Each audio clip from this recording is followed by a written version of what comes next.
अस्सलाम वालेकुम। चैनल को सब्सक्राइब कीजिए और घंटी के निशान को दबा दीजिए ताकि अगली वीडियो का नोटिफिकेशन आपको बआसानी मिल सके। रात गए जब मैं लाइब्रेरी से फारिग हुआ तो आज फिर से उस गली का मोड़ काटते हुए मेरी नज़र उस हसीन लड़की पर पड़ी। रात की तारीकी में दूर से आती हुई स्ट्रीट लाइट की रोशनी में उसका बुत बना वजूद मुझे अपनी तरफ मतवज्जो किए बगैर न रह सका। मैंने उस खूबसूरत लड़की पर गुज़िश्ता 3 दिनों की तरह एक नज़र डालकर अपनी राह ली। मैं गुज़िश्ता 3 बरस से उस लाइब्रेरी में बतौर लाइब्रेरियन अपने फ़राइज़ अंजाम दे रहा था। मेरी ड्यूटी सुबह 9 से रात 9 बजे तक थी। रात गए घर लौटकर थकन से चूर हालत में माँ सिवाय खाना खाने और सो जाने के कोई तीसरा ख्याल मेरे जहन में जगा न पाता था। लेकिन न जाने क्यों पिछले 3 दिनों से रात को लेटते वक्त मेरे जहन में वही तन्हा खड़ी हसीन लड़की का ख्याल कूद पड़ता और मैं नींद की वादियों में गुम होने से पहले उसी के ख्याल में गुम रहता। इस हवाले से मेरे जहन में कई सवाल उभरते कि तने तन्हा उस अंधेरे में और सन्नाटे में एक लड़की का यूं खड़ा होना क्या मायने रखता है, जबकि वो जगह कोई बस स्टॉप भी नहीं है और किसी तन्हा लड़की के खड़े होने के लिए मुनासिब भी नहीं, क्योंकि ज़रा ही फासले पर पान का केबिन था जो उस वीरान जगह पर वाहिद दुकान थी जहां अक्सर उस वक्त 4-5 आदमी मौजूद होते। लेकिन वो लड़की वहां खड़ी होती थी। वो किस वक्त आती है और जाती किस वक्त है, और आखिर इस तरह खड़े होने के क्या मायने हैं, ये सवालात मेरे जहन में गर्दिश करते रहते। हाँ, अलबत्ता एक बात ज़रूर थी कि जब भी मैं लाइब्रेरी के मेन गेट से बाहर निकलता वो मेरी ही जानिब देख रही होती। मैं उसकी नज़रों की तपिश महसूस कर सकता था। मुझे महसूस होता कि मेरे बस स्टॉप पहुंचने तक उसकी नज़रें मेरा ताक़ुब करती हैं, लेकिन मैंने आज तक कभी मुड़कर नहीं देखा था और ना ही एक नज़र से दूसरी नज़र डाली थी। मैं पहले दिन तो इस मुगालते में था कि शायद किसी का इंतज़ार कर रही है और उसका साथी पान के केबिन तक गया होगा और वहाँ मौजूद रश की वजह से वो केबिन तक नहीं गई होगी। लेकिन दूसरे दिन फिर इसी तरह से उसे वहाँ खड़े देखकर मैं थोड़ा ठिठका, लेकिन दूसरी नज़र बहरहाल ना डाली। हालांकि मेरे दिल में तो था कि उस हसीन लड़की को बगौर देखूं, बल्कि जिस तरह राह चलते नौजवान और बूढ़े लड़कियों का नज़रों ही नज़रों में पोस्टमार्टम कर लेते हैं, मैं भी ऐसा ही करूं। लेकिन फितरी झिझक और ख़ानदानी शराफत जैसी जंजीरों ने इस इरादे को तादेर कायम न रहने दिया और मैं 3 दिन तक उस मकाम पर उस लड़की को खड़ा देखकर आगे बढ़ जाता था। रात को सोने से पहले उसका ख्याल मुसलसल मुझे परेशान किए रखता। एक एक करके मैंने उस पर अब तक 4 बार नजरें डाली थी और उन नज़रों के तुफैल मैंने जो जांचा था वो बस यही था कि वो यकीनन एक खूबसूरत लड़की होगी। सफ़ेद लिबास ज़ेबे तन की अंधेरे में उसका चमकता वजूद, काली काली बड़ी आंखें जो मेरी ही जानिब देख रही होती हैं। उन आंखों में कुछ ऐसा सहर है जो आदमी के पांव जकड़ ले। मुझे अब झुंझलाहट महसूस हो रही थी कि कम अज़ कम मैं चंद लम्हे रुककर उसके खड़े होने की वजह जान सकता। आखिर मेरा और उसका सामना मुसलसल 3 रोज़ से हो रहा था। मुझे खुद पर गुस्सा आ रहा था कि मैंने खुदगर्जी का मुजाहरा करते हुए उसे बज़ाहिर नज़रअंदाज कर दिया।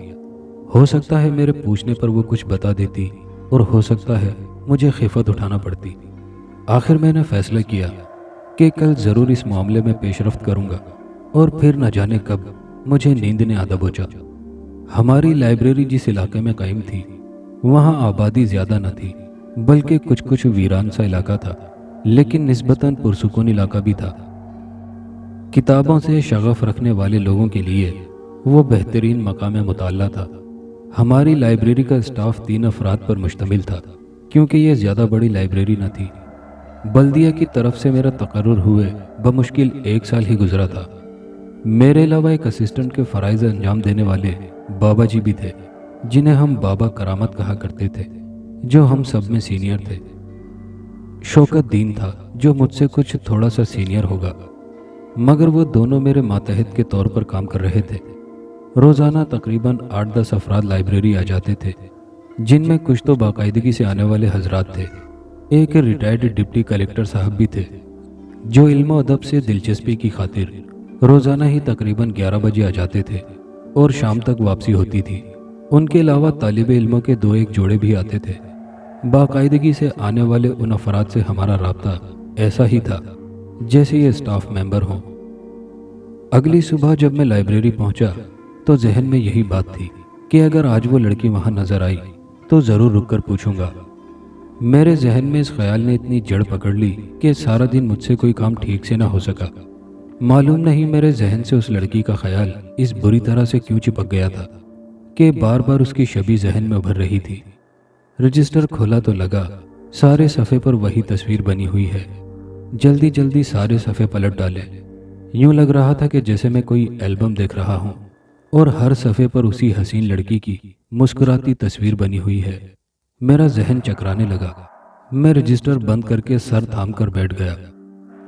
उफ मेरे खुदाया, ये क्या माजरा है। बाबा करामत से पानी तलब किया तो वो शायद मुझे घूर रहे थे।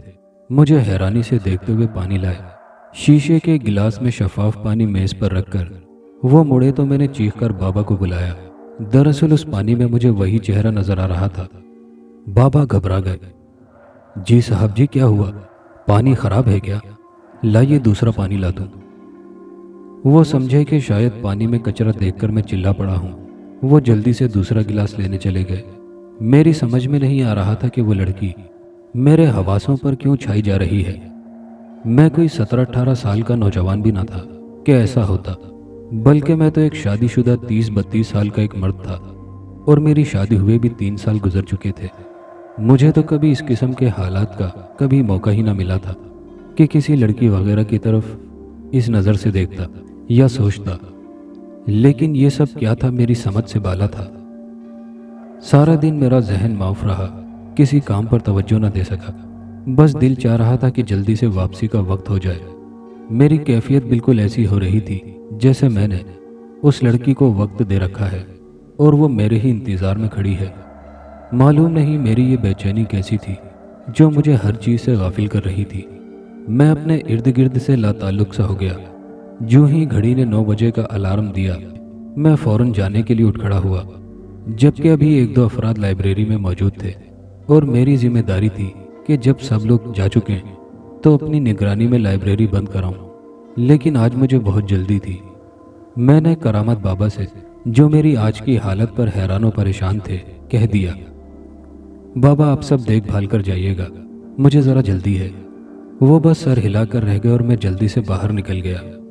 हो सकता है बाबा मजीद पीछे परेशान हुए हों और मेरी जल्दबाजी पर मुतफक्कुर भी, लेकिन मुझे कोई परवाह न थी। मुझे तो बस एक अनजानी सी कशिश खींच रही थी और मैं दुनिया व माफिया से बेखबर खींचा चला जा रहा था। रात के धुंधलके छा चुके थे। मैं तेज तेज कदम उठाता उसी जानी बढ़ रहा था जहां वो लड़की खड़ी होती थी। मुझे कोई खास एहसास न था कि मेरे आगे पीछे कौन चल रहा है। बस अपनी ही धुन में मेरे कदम आगे बढ़ रहे थे। मुझे महसूस हो रहा था कि मेरे इर्द गिर्द एक धुआं सा है, गहरा गुबार छाया हुआ है और मैं तने तन्हा बढ़ा चला जा रहा हूँ। मेरे कानों में साएं साएं की आवाज़ें गूंजने लगीं। जो ही मैं उस गली में दाखिल हुआ, मुझे लगा कि मैं किसी और ही दुनिया में दाखिल हो गया हूँ। उस मुस्कुराते चेहरे ने मुझे यूं खुशामदीद कहा जैसे मैं मलका की महल सरा में दाखिल हुआ हूँ। मैं बड़ी देर से तुम्हारा इंतजार कर रही थी। यूं लगा जैसे मेरे इर्द गिर्द घंटियां सी बज उठी हों। मुतरन्नुम सा लहजा जिसके शहर में मैं गुम हो गया और मुझे कुछ याद नहीं रहा सिवाय इसके कि वो हसीन दोशीज़ा मेरी मुंतजिर थी। लेकिन मैं तुम्हें नहीं जानता। मेरा नाम साहिरा है। मेरा जुमला पूरा होने से पहले ही वो समझ गई और वाकई वो साहिरा थी, अपने शहर में जकड़ लेने वाली। मैं बहुत अरसे से तुम्हारी मुंतजिर हूँ और तुमने कभी गौर नहीं किया। आज तुम्हारे आने से गोया मेरी ईद हो गई। यूं लग रहा था जैसे सारी फिजा गुनगुना रही हो, झूम रही हो। लेकिन ये बताओ, तुम यहाँ देखो, कोई सवाल मत करना, वरना मैं वापस चली जाऊंगी और तुम्हें किसी सवाल का जवाब नहीं मिलेगा। अगर जवाब चाहते हो तो सवाल मत करो, जवाब मिल ही जाएगा। अगर मैं जवाब दे दूंगी तो आज हम आखिरी बार ही मिलेंगे। उसने मेरी बात काटते हुए ये फैसला सुना दिया। मुझे तो उसके चले जाने के नाम से ही बेचैनी होने लगी और मैंने फिर कोई सवाल ना किया और ना मुझे कोई जवाब मिला। कुछ देर बाद उसने मुझे जाने का फैसला सुना दिया और मैं लौट आया उसी बेरंग दुनिया में, जहां आने को मेरा कतई दिल नहीं जा रहा था, लेकिन उस साहिरा का कहना था कि वो रोज़ाना इसी मकाम पर इसी वक्त मिला करेगी, मगर सिर्फ कुछ देर के लिए, ज़्यादा देर नहीं, और ये भी कि मेरा वहाँ पहुँचना लाजमी है। मैंने उसकी हर बात पर बिला चूं चरा किए ऐसे मान ली जैसे कोई तालिब इल्म अपने निहायत मोहतरम उस्ताद की बात टालने का हौसला नहीं कर सकता। मेरे स्टॉप तक जाने के दौरान यकीनन वो मुझे घूरती रही थी। मुझे उसने मना कर दिया था कि पीछे नहीं देखना। उसकी हिदायत पर अमल करते हुए मैं बस में सवार हो गया। घर आने के बाद भी मेरी तबीयत उसी कैफियत से दोचार थी। मैंने किसी से कोई बात न की, बस चुपचाप पढ़कर सो गया और फिर मेरा ये मामूल बन गया। रोज़ लाइब्रेरी से वापसी पर मैं उससे मुलाकात करता, देर से घर लौटता और पढ़कर सो जाता। किसी काम में दिल न लगता, तबीयत में चिड़चिड़ापन पैदा हो गया। मैं जो एक खुश इखलाक, मुहज़्ज़ब, शाइस्ता तबीयत का मालिक कहलाता था, मेरे अतराफ़ के लोगों के मुताबिक अब मैं एक बददिमाग, बद इखलाक शख्स होता जा रहा था। मेरे घर वाले मेरे रवैये की इस तब्दीली पर हैरान थे, तो मेरे कोलीग परेशान, और मैं सबसे बेखबर अपनी रविश पर चल रहा था। अलबत्ता मैंने महसूस कर लिया था कि अब मेरी सेहत पहले जैसी ना रही थी, बल्कि रोज़ बरोज़ गिरती जा रही थी। मैं कमज़ोर से कमज़ोर होता जा रहा था। मेरा सेहतमंद तवाना जिस्म सूख रहा था। चेहरे की बशाशत की जगह पुशमुर्दगी ने ले ली थी। आंखें अंदर की तरफ धंसती जा रही थी, लेकिन इसके बावजूद मैं मुतमईन, सरशार और मसरूर था, जैसे कोई नशई अपने नशे की हालत से मुतमईन रहता है और उसका जिस्म उसका साथ छोड़ता चला जाता है। मैं भी उस नशे का आदी हो चला था।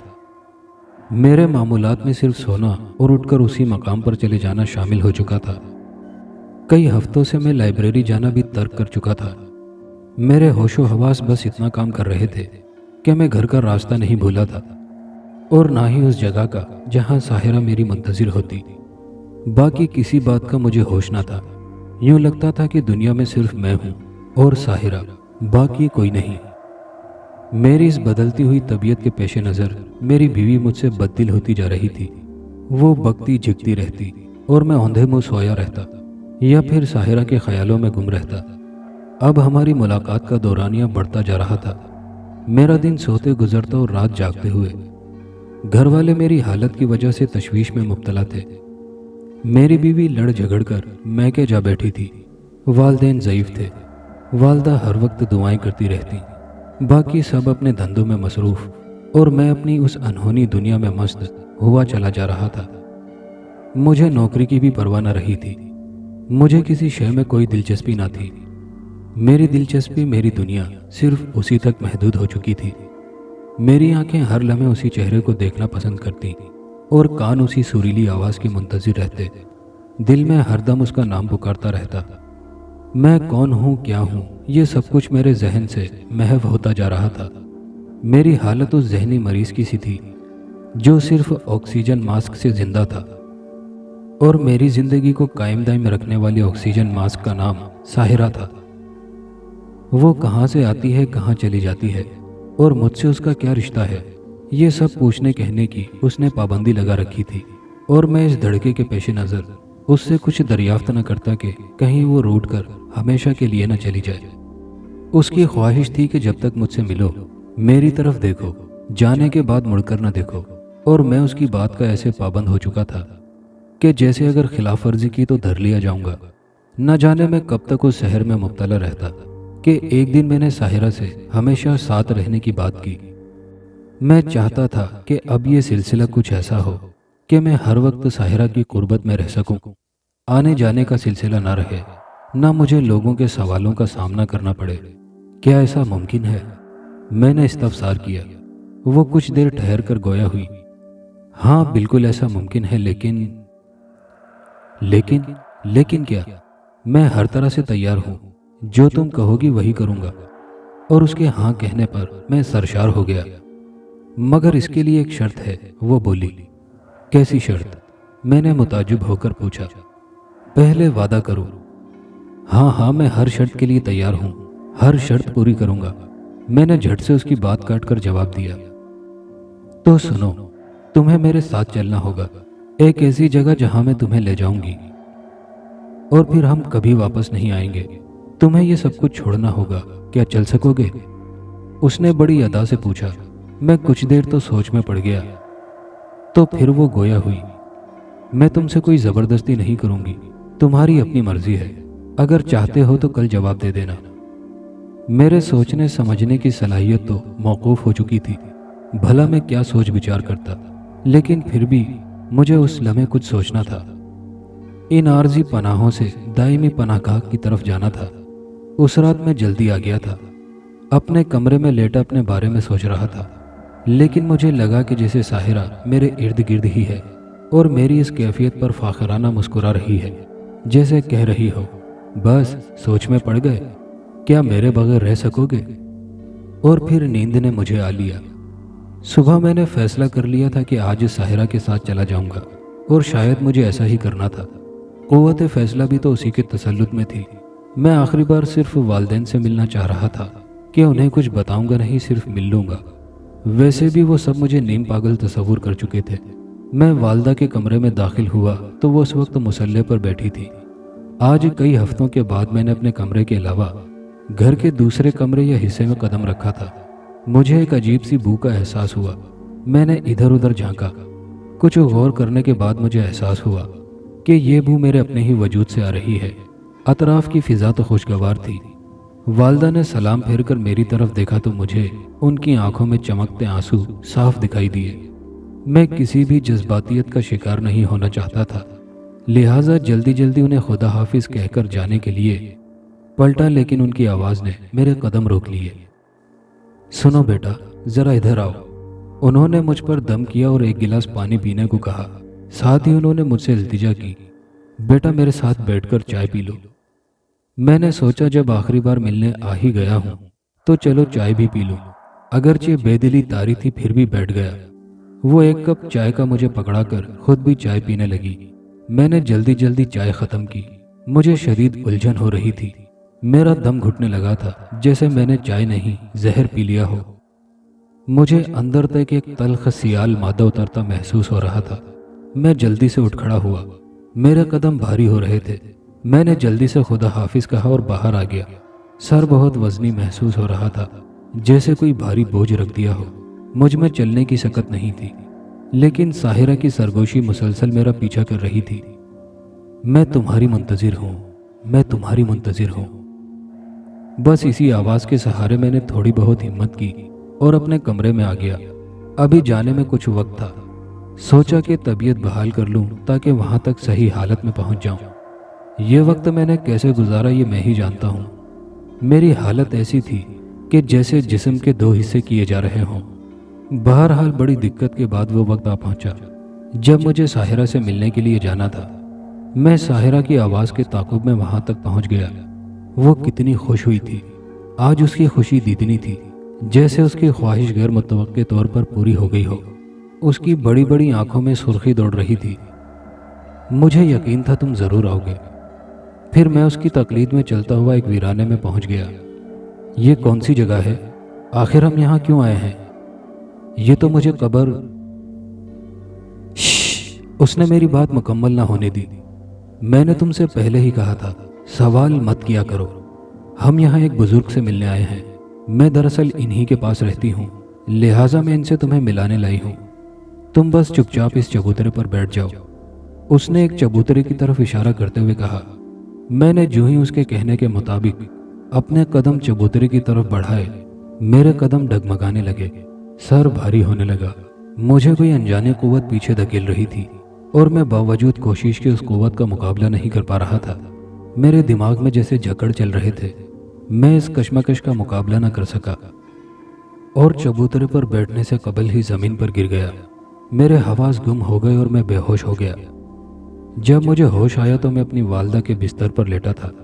मेरे सरहाने मेरी वालदा, बीवी, वालिद साहब और दीगर घरवाले खड़े थे। मेरे होश में आने पर उन सब ने शुक्र अदा किया। मेरी माँ ने मेरा माथा चूमा। सबके चेहरों पर खुशी और इत्मीनान दिखाई दे रहा था। मैं हैरान हैरान से उन सबको देख रहा था। मेरे जहन का हर गोशा पुरसुकून और खाली था। मुझे महसूस हो रहा था कि मैं किसी भंवर में घूम घूम कर बाहर निकल आया हूँ। मैं किसी कैद से रिहाई पा गया हूँ। जी हाँ, मैं दरअसल कैद ही में था। ایک ساحرہ کی قید یعنی ایک خبیث روح کی قید میں جتنے عرصے میں اس مصیبت میں گرفتار رہا ان دنوں کا شمار میرے بس کی بات نہیں۔ البتہ گھر والوں سے پوچھا تو معلوم ہوا کہ تقریباً 3-4 ہفتے تک میں اس بلا کے شکنجے میں تھا۔ اس دوران میری حالت نیم مردہ تھی۔ میں کسی نشے کی طرح دنیا و مافیا سے بے خبر پڑا رہتا تھا۔ ایک ہفتے تک سب میری حالت پر تشویش کا اظہار کرتے رہے، میرے معمولات کو ٹٹولتے رہے، تو پتہ چلا کہ میں روزانہ لائبریری کے عقب میں واقع قبرستان میں جایا کرتا تھا اور ایک پرانی قبر پر بیٹھ کر گھنٹوں گم رہا کرتا تھا۔ اس لمحے کسی دوسرے میں ہمت نہ تھی کہ وہ قریب آ کر دیکھے کہ میں کیا کرتا ہوں۔ البتہ میرے بھائی کا کہنا تھا کہ میں کسی سے گفتگو کیا کرتا تھا لیکن اسے کوئی نظر نہیں آتا تھا۔ پھر ایک دن بھائی کو بھی وحشت اور ڈر نے آ لیا اور وہ میرا پیچھا کرنے سے باز رہا۔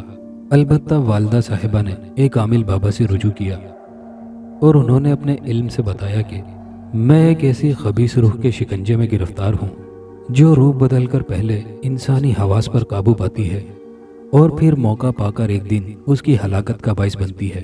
یہ روح انسانی خون کی پیاسی تھی جو اچانک حملے کی بجائے رفتہ رفتہ انسانی خون نچوڑ لیتی ہے۔ عامل بابا کے مطابق ایسی روحیں ہوتی ہیں برزخ میں بھی ان کے لیے جگہ نہیں ہوتی اور یہ آزاد پھرتی رہتی ہیں۔ ایسی صورت میں کوئی شیطانی چیلا ان کو قبضے میں لے کر اپنے ناپاک ارادے کی تکمیل کرتا ہے۔ یہ بھی اسی سلسلے کی ایک کڑی تھی، لیکن اس مرتبہ اس بدروح کا ارادہ پایہ تکمیل تک پہنچنے سے پہلے ہی سب کو خبر ہو گئی، اور جب اس ساحرہ نے مجھے آخری مرتبہ آنے کو کہا کہ میں اس کے ساتھ ہمیشہ کے لیے چلا جاؤں، تو اسی دن میں نے والدہ کے کمرے میں جا کر پانی پیا اور چائے پی، تو اس پانی اور چائے کے ذریعے عامل بابا نے میرے اندر ایسی قوت پیدا کر دی جو اس خبیث روح کا مقابلہ کر سکے۔ عامل بابا نے بتایا کہ میرے اندر سے جو ناگوار بو اٹھ رہی تھی وہ اسی خبیث روح کی عطا کردہ تھی، اور پھر جب اس کا توڑ ہوا تو میں چکرا گیا۔ نیکی و بدی کی جنگ میرے وجود کے اندر لڑی جا رہی تھی اور میں بے خبر تھا۔ دراصل میں میدان جنگ میں تھا اور اس میدان میں نیکی کی فتح ہوئی اور بدی ہار گئی۔ اگر میں اس چبوترے پر جو کہ میری موت کا چبوترا تھا بیٹھ جاتا تو شاید آج یہ کہانی آپ تک نہیں پہنچ پاتی، لیکن میں اس وحشتناک موت کے منہ سے بفضل خدا تعالیٰ بچ نکلا، اور خدا نے مجھے اس ساحرہ کی سحر بانی اور سحر انگیزی سے نجات دلائی۔ اب میں خود کو بالکل پرسکون اور مطمئن محسوس کرتا ہوں۔ البتہ نماز کی پابندی کو میں نے اپنا معمول بنا لیا ہے، لائبریری جانا پھر سے شروع کر دیا ہے۔ ایک دن میں نے کرامت بابا سے پانی طلب کیا تو کرامت بابا نے گلاس دیتے ہوئے مسکرا کر کہا، صاحب غور سے دیکھیے، کہیں پانی میں کوئی تصویر تو نظر نہیں آ رہی۔ میں نے گھبرا کر غور سے دیکھا اور مسکرا دیا۔ اب تو بھرے مجمع میں بھی کسی خوبصورت لڑکی کی طرف آنکھ اٹھا کر بھی نہیں دیکھتا ہوں، اور کسی اکیلی لڑکی کو تو اسٹاپ پر کسی موڑ پر اکیلے کھڑی دیکھ کر ہی الٹے پاؤں ہی واپس لوٹ جاتا ہوں۔